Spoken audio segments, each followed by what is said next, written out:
मोर नाम कुमारी अंशिका साहू मो अष्टम श्रेणी छात्री। सम्मानीय सभापति महोदय, पूज्य गुरुजी और गुरुमा वृंद और एठारे उपस्थित सान बड़ भाई और भौणी मते दिवस स्वाधीनता दिवस किसी कहिबार सुजोग मिलथिबारु मो निजको धन्य मन करूछि।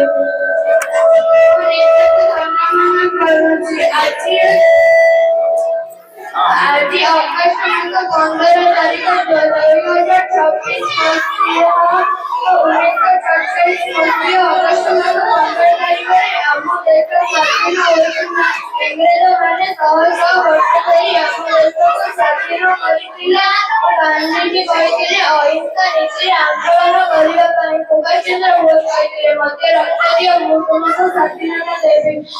ଏଥିପାଇଁ ଏହି ଦିବସଟିକୁ ଆମେ ଗର୍ବ ଓ गौरव दिवस भाବରେ ପାଳନ କରୁ। ଜୟ ହିନ୍ଦ, ଜୟ ଭାରତ।